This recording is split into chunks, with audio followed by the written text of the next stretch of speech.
સુરત શહેરમાં છેલ્લા 25 વર્ષથી એકમાત્ર નિઃસ્વાર્થપણે બિનવારસી લાશોનું વિનામૂલ્યે ન્યાય જાતના ભેદભાવ વગર વિધિપૂર્વક અંતિમ ક્રિયા કરતી સંસ્થા અગ્નિદાહ સેવા કેન્દ્ર દ્વારા ઈસવીસન 2020 થી આજ દિન સુધીના બિનવારસી મૃતકોની ઓળખ માટે બિનવારસી લાશોના ફોટાનું પ્રદર્શન શનિવારે સવારે 8:30 થી રાત્રે 8 વાગ્યા સુધી ઉધના સોશિયો સર્કલ અંબાનગરની પાછળ સોમનાથ સોસાયટી શનિદેવના મંદિર પાસે રાખવામાં આવ્યું હતું।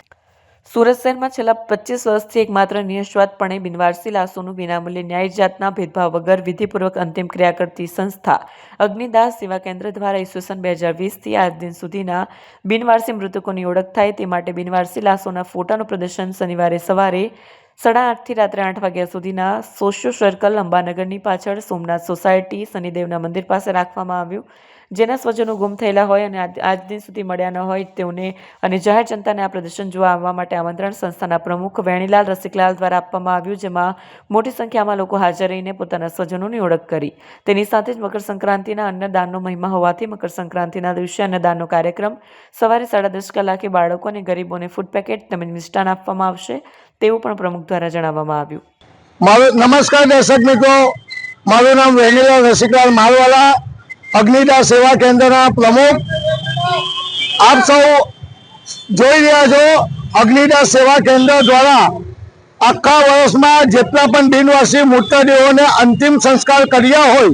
તેઓની ઓળખ થાય તે માટેનું પ્રદર્શન ઉધના સોશિયો સર્કલ શનિદેવ મંદિરના પ્રાંગણમાં લગાવવામાં આવ્યું છે। આ પ્રદર્શન લગાવવાનો હેતુ એ છે કે જે લોકોના સ્વજનો ગુમ થઈ ગયા હોય છે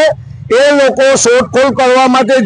એ લોકો કલ્પાન જે લોકોને એની માનસિકતા અને એ બધું અમે જોઈએ છે ત્યારે અમને એમ થાય છે કે અમે બિનવારસી મૃતદેહોના જો ફોટા અમારી પાસે સંગ્રહ કરેલા છે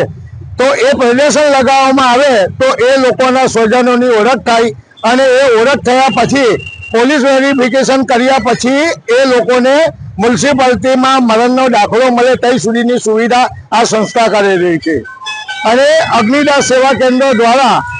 આખા વર્ષમાં બિનવારસી મૃતદેહોને શાંતિ માટે આર્ય સમાજ મંદિરમાં યજ્ઞ કરવામાં આવે છે। ત્યારબાદ શાસ્ત્રોક્ત વિધિ અનુસાર શ્રાદ્ધ વિધિ અને બ્રહ્મ ભોજન કરાવવામાં આવે છે અને દર મહિને તમામ બિનવારસી મૃતદેહોનું અસ્થિઓનું વિસર્જન આ સંસ્થા નાસિકમાં કરી રહી છે।